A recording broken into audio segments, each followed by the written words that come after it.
Well, welcome back to Reasons for Believing. This is my last but one ever broadcast as Vicar of Horton and Wraysbury. So I hope you're going to enjoy it and stick with me to the bitter end. This time I'm looking at the reason for believing, that is, through my faith, I see life whole. I no longer see it in part, I can see life as a whole. There's an interesting bit of theory that's been intriguing scientists for the last few decades, and it's called the theory of everything. And there's two ways of looking at this theory. One is that there are four different fundamental forces by which the universe operates and its processes are carried forward. Gravity, electromagnetism, the strong nuclear force that makes things go boom when we split the atom, and the weak nuclear force, which I think is the one that releases energy in chemical reactions and the like. So all well and good, we've got these four forces, but no one quite sees how they fit together. Wouldn't it be more powerful to have a theory of everything that explains all four things, rather than separate theories that can only explain one out of the four? If we had a theory that explains lots of things, it's much more likely to be true than a theory that explains just one thing. At the same time, the other thing that they want to look into with this is, how do we marry up the physics, the theories, the laws of nature that operate in the world around us as we see it and hear it and experience it through our senses, and that other shadowy world of quantum mechanics, the movements of subatomic particles, which don't seem to be governed by the same laws at all. Is there any way to marry up these two fundamental areas of investigation? And again, if we can connect these up, we'll have one theory for everything, which inevitably must be much more powerful than a theory that is only capable of explaining one of them. Well, there's two major variants, I think, in the theories that they're producing so far, mainly by doing very complicated maths, which I'm not even going to pretend that I would begin to understand.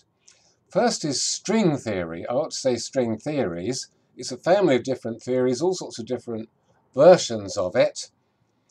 But mainly, and I think this is a bit of an Achilles heel for string theory, it involves the creation of lots of additional entities. Do you remember earlier on in this series, we said if when we're trying to explain something, we have to invent lots of extra hypotheses to make our explanation work, then it's probably not as likely to be true as a simple and direct explanation. So why say the angels did it or the demons did it when we actually know that Smith Jr. in Form 4B is the one who did it? Why invent those extra entities when there's a simple explanation involved? And the thing is, for string theory to work, almost all the variations involve the creation, the complication of lots of extra dimensions. Sometimes it's a dozen or more little dimensions. Nobody quite knows how we work. They're not the same as the dimensions of length, breadth, and height, and arguably time that we experience. We know that there must be at least one more dimension, because can demonstrate for you another time, though, with a thought experiment, that space-time is curved in ways that we cannot see. So maybe 5 dimensions at the most. Some of these dimensions are supposed to be rolled up extremely tiny way, in sizes smaller than a subatomic particle. It sounds a little bit strange, doesn't it? So that's string theory, that somehow these strings vibrate and the fundamental forces respond in some way to those vibrations. The other theory is really, I suppose, developed out of that. It's called brain theory. not this brain, but brain as in membrane, that perhaps it's easier to think not in terms of just a two-dimensional line, a string, or rather a one-dimensional point, two-dimensional, but an area, like a membrane, in which these vibrations and other necessary things to make the theory work are happening. Well, I won't pretend to comment on that. What I want to say is that actually those of us who are Christians already have a theory of everything, because we can refer our understanding of the universe back to the Lord who is the creator of all, to his wisdom, his insight. We don't have to create a whole lot of additional dimensions to make it work. And additional entities like strings and membranes that no one can see and that don't respond to our instruments. We can go direct to a theory of everything. And what I want to say about this is that this is a theory of everything that actually really is about everything. The physicist's theory of everything leaves out an awful lot of things. It leaves out, for example, beauty. Where does that fit in their theory of everything? It leaves out consciousness, our awareness that we are not just an object, but we're a subject perceiving the world. That doesn't appear in there. Where does that come from? It certainly leaves out ethics. And of course, that's a really, really difficult thing to come up with from the point of view of secularism and materialism. Where do we get the idea of values, that some things matter and should be done and other things matter and shouldn't be done?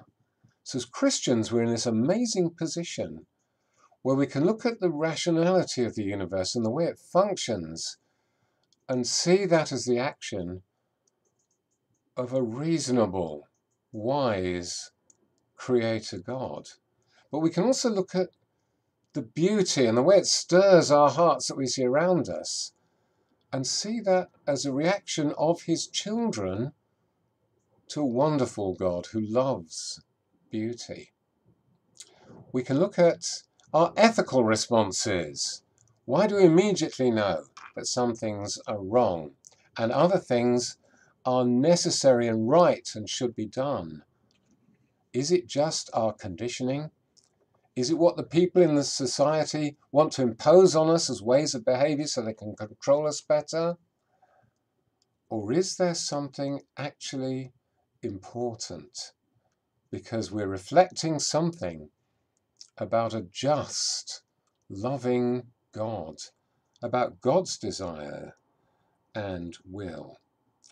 And I think we've got a real theory of everything here in our faith. Now, remember what we said at the beginning of today's talk, that the more powerful an explanation is, the more it will be able to explain. If a theory can only explain a few things, it's not that powerful.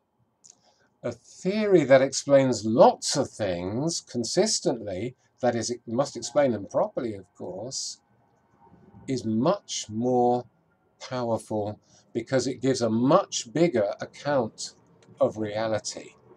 So I'm talking about reality as we experience it as human beings, not only as humans who do science, who investigate the world around us and try to understand how it works, but also as human beings who have to make difficult choices. Human beings who need nourishment for our soul from places of beauty, who need music and poetry and nature to rejoice in. So I'm going to tell you a short parable. 3 people are standing by the railway line as the London to Brighton train hurtles past. They're discussing what makes it go. The first one says, "I'm a physicist. When a magnet moves through an electric coil, a powerful force is generated. This can be harnessed to turn a wheel. This is why the train goes to Brighton. It's just physics. The second one says, well, I'm an economist. There'd be no trains to Brighton if there wasn't a strong tourist industry there. Obviously, it's market forces that make the train go. Without them, there'd be no train running from London to Brighton. And the third one says, yes, but why should there be a tourist industry in Brighton in the first place? As an evolutionary biologist, I know that people evolved as opportunistic feeders. They were driven to exploit new environments, such as the seaside. It's deep human drives that drive the train. Well, who's right? I'll leave that to you, but I know who's wrong. It's the one, and maybe everyone does this at some point in their life, it's the one who says only my explanation will do. Other explanations don't fit my rules, so they don't count. Such a person shuts out the full experience of reality as it appears before them. Instead of helping them to come to terms with reality, their explanation actually closes life down. They do not see the full reality that unfolds before them, but only the one thing that they've set out for their explanations. And so notoriously, purely materialistic explanations of reality shut out our subjectivity, our consciousness. Scientists are trying to show there's even one side who's trying to live as if she, as a person, as a conscious being, doesn't exist, because it conflicts with her idea of the completeness of material reality. It lets a ghost, if you want, into the mechanics of her, I must say, very grey and sad universe. But we need to have an explanation of reality that also accounts for us. One of the things I love about trusting in God is that it allows me as a human being to be fully open to life. God is beautiful. God is love. He's a rational creator of everything. So I can be inspired by the beauty all around me. I can try to live a just and loving life. I can use my reason to study the universe, not on the basis of fractured and partial views of reality, but in relationship with the one who is the ultimate reality and therefore the ultimate explanation. A theory that explains a lot of things is a more powerful theory than one that only explains a few things. Materialism just doesn't do it. Doesn't give us the basis for coming to grips with the world around us. It was C.S. Lewis who said, I know the sun has risen, not just because I see it, because by it I see everything else. And when we turn to God as our theory of everything, we see ourselves in a new light as children of God. We see that our consciousness is a reality because we're made in the image of His God. We're His children. We see the importance of our relationships with one another because they too are at least potentially our brothers and sisters in God's loving purpose. And we see that we can also get to grips with our perceptions and our understanding of the universe.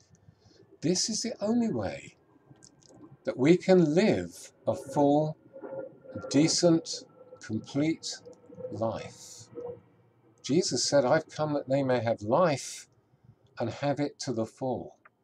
Don't accept reductionist views, the view that says human beings are nothing but 70% water and a little bit of fat and a little bit of protein, a bundle of chemicals, or you could stick it in a few pots and cart it away. This theory of everything says you are of infinite value, and so are the things around you, and you will always matter because you're a child of God.